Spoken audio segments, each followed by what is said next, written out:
Here we go. Right, friends. Hey, thank you so much for joining us. Positive Growth Lounge is an educator membership. Anyone who pours into others and lifts them up are welcome. But we love to have guest speakers and always try to expand our mind. This group is not just about how do we become better educators and give our message to others, but really how do we become better humans? Because we know when we're better humans, we can do everything better. So, to those of you visiting and guests, you are so welcome here. Thank you for joining us. And to our regular family members, it is good to see you all. I'm honored and thrilled to have a personal friend of mine that I feel like I've known forever, but probably have known less than a year now, Rosalie, or a little over a year. But she is a true joy maker, someone who's consistently looking to find the beauty in life, even with the crazy setbacks and unnecessary at times things that throw us off. But she's an inspiration to me, and I'm so excited to hear some of the things she's working with in her life to help continue to look on the bright side and thrive even more. So, Rosalie, I'm going to pass it over to you. I'd love you to give them a little intro and kind of what we're diving into today. Sure. What a lovely introduction. Thank you, Phil. I think we've known each other about a year, and Phil and I, we met on Instagram, and then we got to meet in real life as well, which was so surreal. And it was so fun because he was presenting, if you're from New York, he was presenting in White Plains. And he said, do you know where there's a White Plains? And I'm like, oh my gosh, it's 20 minutes from my house. It's so great to be here, and it's such an honor. Um, I am a teacher. I live in New York. I have been teaching for 24 years. I've been teaching a long time. I taught first grade, second grade, third grade. I taught fourth grade with Maria, who's sitting there. My very first full day of teaching was 9/11, about 15 minutes outside of New York City. So you can imagine, fresh out of college, I didn't know anything because college classes are they prepare you a little bit, but you learn while you're on the job, right?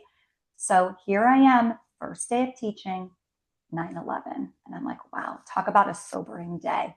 But I love my job. Lately, though, I'd say within the past few years, there is a deep yearning on a soul level that there's more. So everyone around me is trying to let go of stuff. I want less. I don't want to work. I want to retire. I want to get rid of this. I'm like, well, I want to take on more. What can I do that's more? Because I feel like I have a very special message and I want the entire universe to hear it. So, no big deal. I just want to be a teacher of the universe. No big deal. Guys, feel free to unmute. I want it to be as casual as possible because you don't need a happiness lecture, honestly.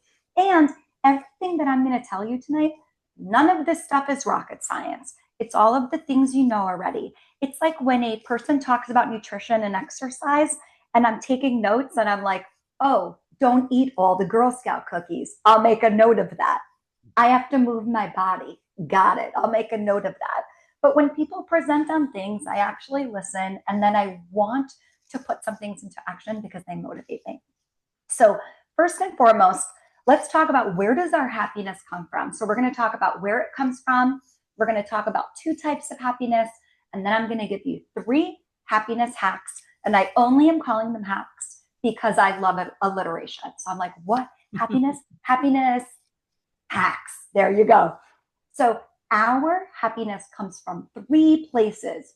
There is a researcher and an author. Phil, you're going to love her last name. I had to write it out phonetically on a post it because it's so hard to remember how to say it. And it rivals your last name, Januszewski. Her name is Sonia Lubermirsky. 11 letters, just like your last name. Mhm. Okay. So, Sonia Lubermirsky came up with something called a happiness pie. This is where our happiness comes from. 50% of your happiness is genetics. So if you got that, like you got the gene, you got the grumpy genes, all right, well, you're starting off 50%, maybe a little bit grumpy. Okay. I think I got my genes 50%, I think came from like a very bubbly place. It's typically where I operate. So that's half of your pie. This next one is shocking. 10% of your happiness has to do with your life events that happen to you. So it's only 10%. You know, all the terrible things that are happening? You're getting a divorce. Your mom or dad are sick. You got into a car accident. You lost your job. And on the flip side, 10% for the good things too. You got a promotion, you got a new car, you fell in love, you had a child. It's only 10%. What a tiny little sliver. So, this is where if you have somebody in your life who's playing the victim card constantly, slip in the happiness pie. Okay. Listen to them and validate, but slip it in and go, I just need you to know that my friend Rosalie told me your uh, you're playing the victim card. It's only 10% are the life events that happen. Okay. I'm a second grade teacher. 50 plus 10, I got this. Solid. We're at 60. There's 40% left. This is either going to really excite you or it's going to horrify you. The last 40% is all up to you. It's what you do every day, it's in the things that you say, and it's in the things that you think. It's the things that you do. So when you say happiness is self made, you're in charge of your happiness, you truly are. Mm. Does that make sense? Is that a good start? Yeah, for sure. So you're saying that we do have some control over it. We can't just blame it on our genetics solely. That's right. And you can't blame it on all the things that are happening around you. Listen, we all get dealt really crappy cards. It's part of being a human being, right? So I'm coming to you here not because I'm the expert. I'm not by any means. I am a happy, hot mess. I am coming to you because life is hard, right? Life is so hard. I'm a mom of two girls. Being a mom is hard. I'm married. Don't tell my husband. Being married is really hard. I teach kids. Teaching is hard. Your life is hard too, but I'm here to tell you that your life can be hard and you can be happy. Two things can exist at the same time. I like that. I also know like the idea that when we get rid of like negative things or challenges, that doesn't make us happy. That just makes us neutral, right? Mhm. So we still have to make a choice. Our actions we take, our mindset we choose. And it sounds like there's a lot more in our control that sometimes I think we allow ourselves to give credit for. I think, like you said, whether you want to call that the victim card or you want to just say this is just the way I am, but 40% we have a choice of. That's pretty empowering depending on how you look at it. On how you look at it, definitely. Being happy for me, you might look at me and go, "Oh, she's always posting about being happy. It goes easy. It comes easy for her. It's not easy for me, right?" Maybe you're thinking that. For me, being happy is a way of life. It takes a lot of work. This is not easy. I break down constantly, and then I think to myself, I go through the hacks that I'm about to talk to you about, and I talk to myself. It's an inner dialogue every single day. It's not easy because you're a human being, and being a human being is not easy. Mm. Let me talk to you about two different types of happiness. These are all things that I learned, and then I feel so excited about them. I want to teach you. And what's really interesting is I knew I always loved amusement parks from the time that I was a little girl, but I didn't understand why. So, not only are we going to talk about types of happiness and hacks, we're going to look at the parallels between an amusement park and happiness inside of our lives. The first type of happiness is called hedonic happiness. That's the one that comes and goes. So today I saw an ice cream truck. I ran with my girls. We got happy. It's over. I went food shopping. I got the closest spot and it was raining. I'm happy. It's over.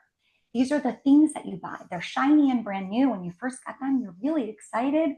And then all of a sudden they collect dust and you're thinking, am I going to throw this thing out or am I going to donate it? Think about an amusement park. Hedonic happiness at an amusement park is I'm going to ride all the rides. I'm going to eat all the food, all the Zeppelis, all the cotton candy, all the candy apples. I want all of it. And it's playing all of the games. I want to play the games. I want to win that big stuffed unicorn. That big stuffed unicorn, it's going to bring you happiness for a little bit. and then you end up donating it or you end up throwing it out. That's hedonic happiness. It comes and it goes. I also think of it like clouds in the sky. The clouds, they come and they go, but we need it. We need the hedonic happiness. I need my Starbucks. It makes me happy. The second type of happiness is called eudaimonic happiness. And that's the one that's soul filling. It's long lasting. I call this one the sun in our sky. That's the type of happiness where you look around and you say, I have a really good life. I'm so lucky. I'm thriving. I'm happy in that way. If you're thinking about an amusement park, that's looking at who you've come with, and you look at your family or you look at your friends and you say, I'm so lucky to be with them here today. Let's take pictures so we remember this day forever. So, those are the two types of happiness, and you need both of them in order to be truly happy in your life. Mm. I think of like when I saved up, I was 22. I saved up and I had motorcycles, but I always wanted a really nice touring Harley Davidson. And I just got my first job. I already had um my like a car. So I said, you know, I'm gonna do it. I'm gonna buy a brand new motorcycle, one that I always wanted. And I have to be honest, after about 6 months, the luster of having the bike, it didn't really matter much to me. But I will tell you that the memories I made with my friends on our little trips using that bike was more that you would call that the eudaimonic. Eudaimonic. So that like hedonic buy, though it just became a machine that honestly, like the saving for and dreaming about was probably more fun than having it. Mm. But but I loved like I still look back on those memories before I had kids. We would like go to the world's largest ball of twine, like that kind of stuff on the side of the road and being with my buddies, like what a different time in my life that we still talk about to this day. So that makes total sense. And I imagine like the hedonic can be stepping stones to that, those lasting memories as well. So I love that. Thanks for pointing that out. And Nathan, do you got something, brother? Absolutely. Yeah, so I'm taking notes. All right. So when you were talking about when you first mentioned amusement park, the first thing that went into my mind was, man, when I was a kid, I got left at an amusement park. Right? Like it was a total accident. It wasn't on purpose, right? But but you were talking about hedonic happiness, right? It comes and it goes. And and so that was my very first thought. But then I That sounds like thought, your chaperones, Nathan. They came and they went. well, yeah, they came and they went without me. Um, but then you started talking about eudaimonic. Is that right? Eudaimonic Eudaimonic, happiness. yes. It's long lasting. And so as an adult, I took my kids to Universal Studios, Mhm. and there was an event that happened there that we will never forget. It's always going to be one of those moments. It's just like, oh, do you remember that moment? Like how happy everybody was, and we all had like tears of joy. Like that's and so for me, it was just like, oh man, when she talked about amusement park, that was the first thing I thought. I was like, oh man, I got left at an amusement park. Um, the other thing too is you talked about life events, the 10%, you know, those that contributes to your happiness. And I will tell you, and you know this because we talk all the time. I feel like my 10% all happened this year, Yeah. and I can still find happiness. I can still find joy, and I can still find like the good in the world. And so, I can see how that 10% can be overwhelming, but it is just like, I mean, it's a small part of your life, and you work through it, you move through it, you grieve through it, you love through it, and you move forward. Yeah, absolutely. You got it. And you did get that 10% all at the same time. It was like within a month. If you guys Yeah. don't know Nathan, he is, again, one of my favorite human beings. Nathan has gone through so much recently, but is always smiling. He's positive, ready to send that text that says, have a great day. I'm thinking about you. I'm so grateful for your friendship. You absolutely take charge of your happiness because you could have hid under the blanket and you could have played that victim card for a long time. But you honored your emotions when things were happening. You left space for them. And then you kind of just picked yourself up and you're like, all right, I'm going to keep going. Yeah, no, See now though, you said that about the text messages, and now Phil is wondering why I sent him like, "Hey, get lost, go away." yeah, that's all right. Well, Bearded Bradburn on here also sends me hate mail, so don't worry about it, guys. I'm thick-skinned. But you know what, Rosalie, I'd like that you brought that up, like what Nathan does, because and Nathan, I know, yeah, I'm sorry, you've had some definitely tough hits in your life recently, but Rosalie, some of the things you mentioned that Nathan does, are those related at all to any of those happiness hacks that you were sharing? Like, even when times could be struggling, or maybe I'm not struggling, maybe I'm just feeling really blah. What are some things that we have the choice of, that 40% that can help us feel a little bit more happy? And again, I don't think Rosalie, I think sometimes we are often combated with people saying we're toxically positive, like we're trying to ignore the bad or like just be happy. Like that's not, we're never saying Hate that. that. Like, I hate that. yeah, like feel it, but also like what choice can we make next that can make the best of even a tough situation? Some of those things, Nathan, you were talking about with Nathan, are any of those related to any of those hacks then? Absolutely. So there are three hacks. Nathan, you got two out of the three. So you got the social connection hack and you got the honoring all of your emotions hack. All right. So we're going to get to those. And I know I'm looking at the time and it's crazy how quickly the time goes. So Hmm. I'm gonna just kind of give you all three hacks as quickly but as well as I can. Sure. So the first hack is be where your feet are. Look at your feet. This is where they are. Have your brain stay in the same exact spot. Let's go back to the amusement park. When you're riding a roller coaster, where is your brain? You're in that roller coaster. You're going up that hill, you're going down all the twists and turns. You're not thinking about the bills that are piling up. You're not thinking about the argument that you got in last night. The average human brain has 60,000 thoughts a day. How exhausting is that? Dr. Daniel Gilbert, professor at Harvard, said that more than half of your waking moments, half of your thoughts are not rooted in the present.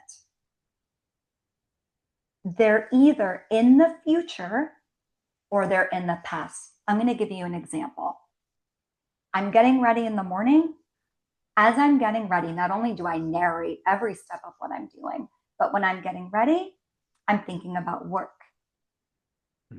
I get into the car, I'm thinking about work. So I'm already in the future. I'm at work, I think about the dance and softball carpools and about dinner. Sometimes my brain takes me to the past and I ruminate about all of the things I could have done better. Or that person didn't text me back, they must be mad at me. When you are not rooted in the present, that can make for deep unhappiness. You're never there. It's Phil, you always say you need to see the extraordinary in the ordinary. You miss it. My origin story for all of my joy work started at a river. I was walking and my brain was in the future. What am I going to do next? Oh my gosh, I have the days off. I don't have the girls with me. Do I get coffee next? Am I going to binge watch something? What am I going to do? What if I need to use the bathroom and I'm walking at the river? And then all of a sudden, birds started chirping in my ear and it stopped me. It immediately grounded me and I started crying because I wasn't fully experiencing the beauty of the moment. And from here on out, I'm driving to work and I get caught up in this, but I say to myself in my head, be where your feet are. I say that to myself multiple times per day. And then I catch all the beautiful things around me. So that's your hack number one, be where your feet are. Mm. Yeah, I think I find myself doing this. I'm always like planning the next thing. This happened like last summer, but I was in the hot tub with my son and we were just talking. It was a nice evening. And I remember like half talking, but half like in the back of my mind, like thinking, what are the emails I'm going to need to send when he goes to bed? And I like caught myself. I'm like, my son is 12. In 6 years, he's not even going to probably live at my house. Like, I only have limited time with him. Why the hell am I worried about a couple emails like that I can worry about when he's asleep. Like be in this moment, just enjoy it, soak it in. And it was like a really good catch. But it is, right, Rosalie, like it's hard to catch yourself It because really it's such a is. habit to prep for the future. I mean, evolution wise, our brain's wired to do that, right? We like to plan because that's our survival. But really, nothing's coming to take us like a saber-toothed tiger. We can chill out and be more present, you know? The people that I know that I see across the screen here, a lot of us are type A. We need to get everything done. Mm. We have a to-do list. We need to get things off the to-do list. So it's a constant battle in my brain saying, knock it off. There's time for that. Be present right now. Mm. Yeah, Can we talk about the second hack? please. Okay. This one I call allow all of your emotions to sit at your table. Let's talk about the amusement park first, and then I'll tell you about the table. When you're on a roller coaster, or if you don't like roller coasters, you can insert any ride. Think about all the emotions that you go through. If you're going up the hill for a roller coaster, freaking out, right? Why am I even getting on this? Then you have the panic. Do you ever grab the shoulder harness and pull it and go, is this where I'm going to go just flying off the roller coaster? Am I going to die today? So I always think about that. Am I dying today? That's the fun. I like the rush of not knowing. That's why I like roller coasters.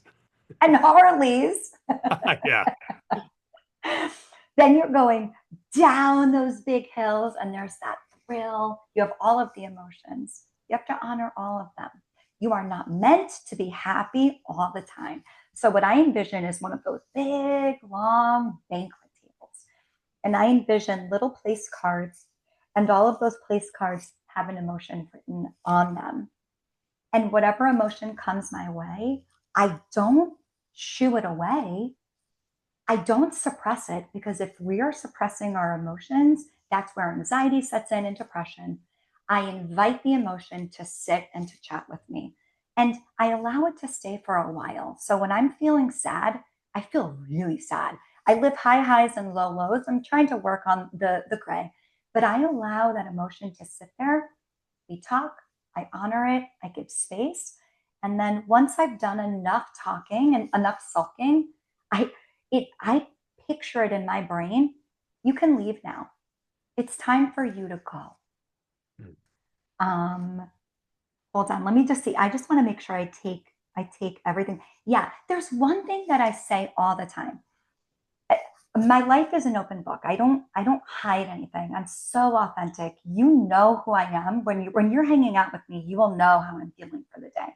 I say, when we talk about emotions, if we name it, we can tame it so as to not shame it. There's no shame when we feel anxious. There's no shame if we're feeling really depressed. We talk about it. So we name it, to tame it, as to not shame it. And when you live such an authentic life and you talk about all of the emotions and not just the happy things like toxic positivity, Mm. you allow space for other people to do the same thing. And you build beautiful relationships because they want to be around you. They'll call you something like, you're such a breath of fresh air. Nah, I'm just reeling you like that because everybody else is fake. Mm. It's interesting. I think of when you brought all that up, I think about, I bet a lot of families have their own social norms on what is acceptable and unacceptable emotions to feel. I know that for me, though I'm a very emotional person and I feel strongly, I don't like crying or being vulnerable, like especially in front of my wife. I want to always have an image of I'm in control, that I'm strong. But I know that there's nothing that she would do that would judge that. But that's just, something that like I have trouble being vulnerable enough to be like that. It would have to be something pretty big for me. I just don't like the way I feel. Now, if I'm alone, that's a different story. But as you were saying those things, I feel all that, but I feel it under certain audiences. I allow myself to, and on some I bury those emotions, like my dad. My dad likes to bury emotions, but um, it was interesting when you said that. I wonder if I could do a better job because when I'm riding high, I'm definitely comfortable showing that. But when I'm riding low, I don't always like to show that. I feel like I have an expectation, especially at work as a teacher, uh, to have a happy face, to make sure, that they deserve my happiest self because they showed up today. I need to give them that. But yeah, I don't know. It was just really interesting thought. You've got me spinning some ideas, but curious, anyone has any other comments, things to chime in with, things that came up with them as they were hearing that. But I think that's an awesome thing. You have to feel those emotions. Right. Especially, we're also looking at people's curated social media, and it seems like everything's always great with them. They Mm. have everything. They're working out. They're eating well. Everything is going great for them. That's why I appreciate people on social media who are real. Our friend Brittany Richmond, real. She talks about anxiety. She talks about I had an event and I started plucking out my eyebrows or my eyelashes, and she talks about that. Authenticity is beautiful. She honors all of those emotions. She makes space for them. And I know that when she names it, she's able to tame it. And there's no shame. I love that. I think Missy, you put in the chat. You said you're a spicy disaster, right? I think we all are, right? Right. Yeah, one of my customers, we own a tavern, and one of my customers bought me a shirt said, I'm not a hot mess, I'm a spicy disaster. I wear that with pride. Sounds like a I good love drink that. too. I'll take a spicy disaster. I love that. I love that. Yeah, but yeah, I think I agree with you. I think that's why I know I had the opportunity to be at a mental wellness conference 2 years ago, and the author of Dopamine Nation, and forgive me, she's a brilliant professor, but I'm horrible remembering authors' names.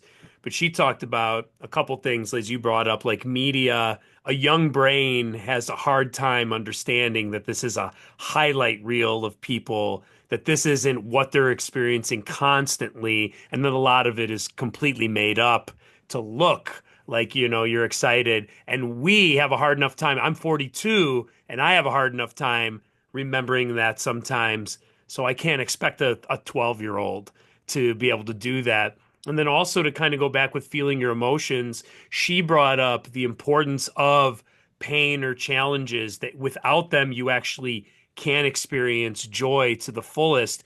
That's why in a world that's so comfortable compared to 200 years ago, people are turning to like polar ice baths in the morning to like wake themselves up. That pain they feel and temporary suffering, for lack of a better term, like floods their endorphins when they get out and relieve themselves. And 200 years ago, that pain and suffering was probably every single day miserable. And now ours is like, oh, my shower wasn't very warm. Like life is pretty comfortable, comparatively speaking, to 200 years ago. So I thought, I love that. Like feeling those emotions, even when you're sad, allows you to experience even greater joy. The yin and yang. It's biologically, that's how it works. Right. Absolutely. All right. Now I'm looking at the time. It's a little bit past 9 o'clock. We're going to talk about our last hack. Perfect. This is my favorite one. It's social connection. What a no brainer, right? Like, you want to be happy, you have to talk to people. Yeah. Let's go back to the amusement park. If you were riding the roller coaster by yourself, would it be as enjoyable? If you won that big stuffed animal after playing the game and there was no one there to share the experience with you, giving you all the accolades and cheering you on and holding it and taking a picture, would it be as enjoyable? Our life is about social connection. There is a study that started in 1938. You might know this study. It is still going on. It's the Harvard Study of Human Development. It is almost 100 years going strong. It started back in 1938 just with men inside the study. They had one group of Harvard students. They were affluent and they were very bright. They had that group.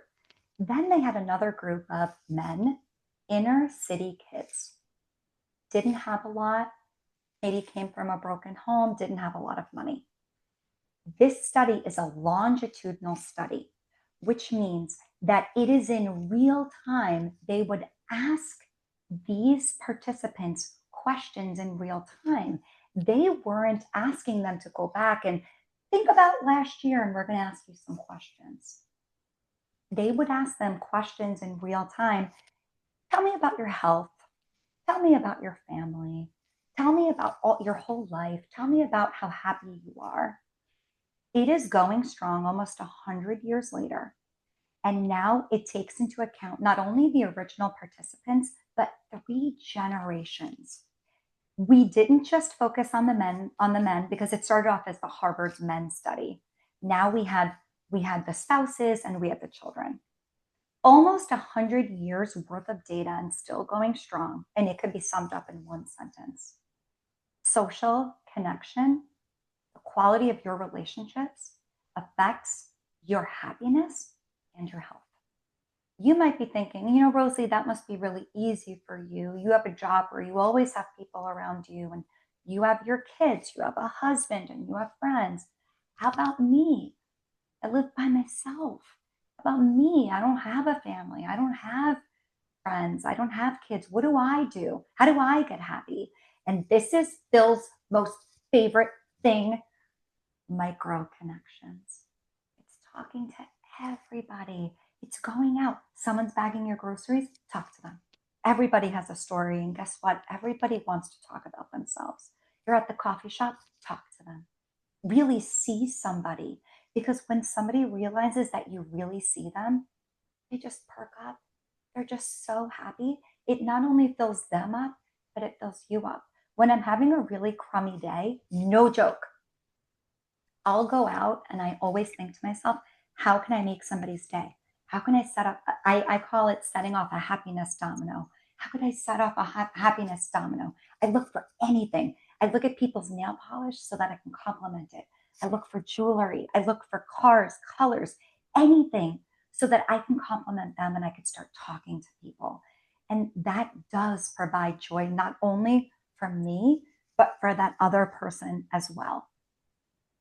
I love that.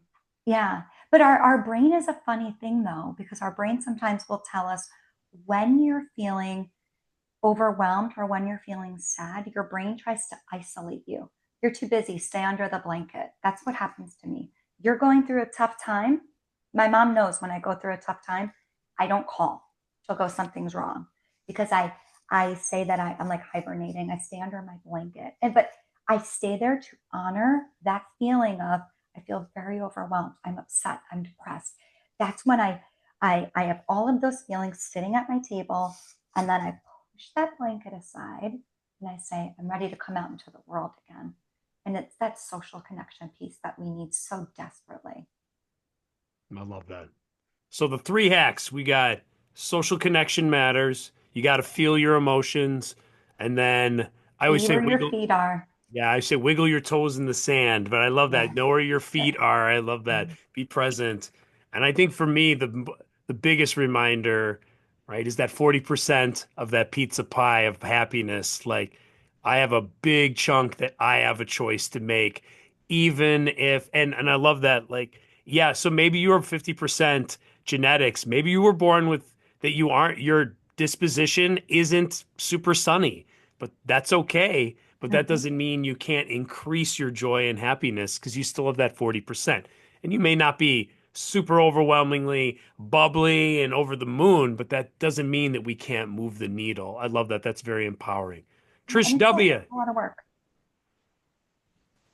I also want to say that our brains are plastic. So we start out with that 50%, right? But if we use that 40% and we make that positive choice over and over again, and we have positive self-talk, then the neuroscience is showing that we can actually physically change that 50% genetic portion. So what we get to see is if we're miserable, we can make a new choice. And sometimes that's hard to hear, especially when we're going through the thick of something or we're just feeling this general malaise or, whatever's going on. But we do have a choice. I'm in the middle of this book called Self-Talk something. I mean, I could run to the other room and show you guys, but It's about the science of self-talk and what that looks like and how it, because you know me, I'm a total science nerd. But but how we actually have a lot more control than we realize, how we don't have to be wherever we are. If we're not happy with wherever we are, we can physically change what's going on in our brains. We can literally change the neural pathways. I love that. Neuroplasticity shout out. All right. Well, Trish, thank you for that. I think that's a good segue. And Rosalie, with the time in that, I want to kind of wrap it up with one last thing to leave with. And then from there, we can kind of, do our, anyone who wants to share out in that, we can keep the conversation. And we know some people have to go. We want to honor and value everyone's time. But Rosalie, if everyone's at a different ice cream flavor, some of us are Rocky Road, some of us are Neapolitan, some of us might be hazed and confused. There's no judgment here. All right. But whatever it is, um, what what's our action plan when we get off here? What's something we could do or consider doing to move the needle if we aren't quite happy with the ice cream flavor we're at right now? I love that. Just you have to know that you're in complete control. And please don't wait for somebody to come and save you. We sometimes we feel helpless and we're just sitting there. I think back to the amusement park. What are you going to do when you get into the amusement park? Are you going to be the one that goes around and rides all the thrill rides of life? Or are you going to hold the pocketbook? I don't want to hold people's bags. I want to live my life fully. I get one chance at it. I'm doing all of it. You're in charge. Just don't wait around. Mm. Thank you, Rosalie. And I can't help but smile every time you bring up the amusement park. And I think of a little Nathan Ray, but somehow still has a beard with a balloon standing alone in the parking lot.